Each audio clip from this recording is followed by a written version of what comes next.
एका वडिलांनी आपल्या मुलीचं खूप चांगल्या प्रकारे संगोपन केलं. तिला उत्तम शिक्षण दिलं, उत्तम संस्कार दिले, जेणेकरून भविष्यामध्ये ती मुलगी पुढे जाऊन एक चांगली व्यक्ती बनू शकेल. आणि घडलंही तसंच. ती मुलगी पुढे मोठेपणी एक चांगली आणि मोठी व्यक्ती बनली. ती एका मोठ्या मल्टीनॅशनल कंपनीची सीईओ झाली. कंपनीकडून तिला सर्व प्रकारच्या सुखसोयी सुविधा या पुरवण्यात आल्या, प्रदान करण्यात आल्या. पुढे यथावकाश तिचा विवाह एका सर्वगुण संपन्न अशा युवकाशी झाला. वडील आता थकत चाललेले होते. एके दिवशी वडिलांना वाटलं की आपण आपल्या मुलीच्या कंपनीमध्ये जाऊन तिचं ऑफिस एकदा पाहावं तरी, आणि म्हणून ते मुलीच्या कंपनीमध्ये आले. तिथं आल्यानंतर त्यांच्या असं लक्षात आलं की आपली मुलगी ही एक मोठी अधिकारी बनलेली आहे आणि तिच्या हाताखाली हजारो लोक काम करत आहेत. या विचाराने वडिलांची छाती अभिमानाने फुलून गेली. मग ते आपल्या मुलीच्या केबिनमध्ये आले. केबिनमध्ये गेल्यानंतर मुलीच्या खुर्चीच्या मागे जाऊन वडील उभे राहिले.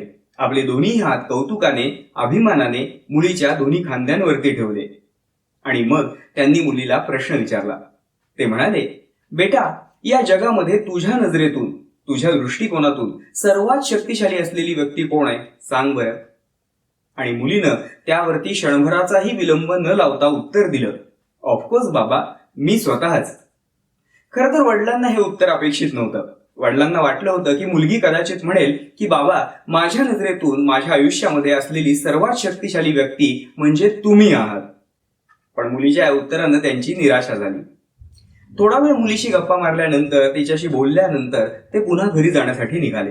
केबिनचा दरवाजा उघडून ते आता बाहेर जाणार इतक्यात ते तिथे पुन्हा थांबले. क्षणभर मागे वळून मुलीकडे त्यांनी पाहिलं आणि पुन्हा विचारलं, बेटा, परत एकदा सांग पाहू, तुझ्या नजरेतून तुझ्या आयुष्यामध्ये असलेली सर्वात शक्तिशाली व्यक्ती कोण आहे.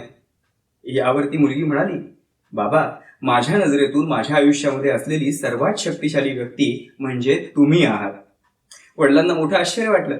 ते म्हणाले, बेटा, मगाशी जेव्हा मी तुला हा प्रश्न विचारला होता तेव्हा जगातील सर्वात शक्तिशाली व्यक्ती तू स्वतः आहेस असं उत्तर दिलं होतंस, आणि आता मात्र सर्वात शक्तिशाली व्यक्ती मला म्हणत आहेस. मुलीनं मग वडिलांचा हात धरून त्यांना पुन्हा खुर्चीमध्ये बसवलं. शांतपणे हसत त्यांना ती म्हणाली, बाबा, मगाशी ज्यावेळेला तुम्ही प्रश्न विचारला त्यावेळेला मी म्हणाले की या जगातली सर्वात शक्तिशाली व्यक्ती ही मी आहे. कारण याचं एकच होतं, त्यावेळेला तुमचा हात हा माझ्या खांद्यावरती होता. ज्या वडिलांनी खूप कष्टानं आपल्या मुलीला वाढवलं, लहानाचं मोठं केलं, तिला संस्कार दिले, शिक्षण दिलं, आपल्या नजरेतून सारं जग दाखवलं, चांगल्या वाईटाची पारख करायला शिकवलं, अशा वडिलांचे हात ज्या वेळेला त्यांच्या मुलीच्या खांद्यावरती असेल त्यावेळेला ती जगातली सर्वात शक्तिशाली व्यक्ती नाही का होऊ शकणार. मुलीच्या या उत्तरानं वडिलांचे डोळे भरून आले. त्यांच्या डोळ्यातून अश्रू वाहू लागले.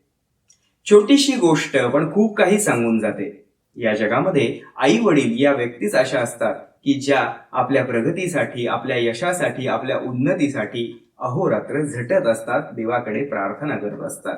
आणि त्यांच्या आशीर्वादाचा हात जेव्हा आपल्या पाठीशी असतो, आपल्या खांद्यावरती असतो, त्यावेळेला आपण जगातील सर्वात शक्तिशाली व्यक्ती असतो.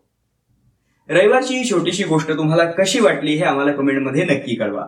जर ही गोष्ट तुम्हाला आवडली असेल तर लाईक करा, तुमच्या प्रियजनांसोबत शेअर करा. या आणि अशा बोधप्रद, प्रेरणादायी गोष्टींचा आनंद घेण्यासाठी आमच्या आविष्कार आर्ट्स अँड क्रिएशन्स या चॅनलला जरूर सबस्क्राईब करा. धन्यवाद.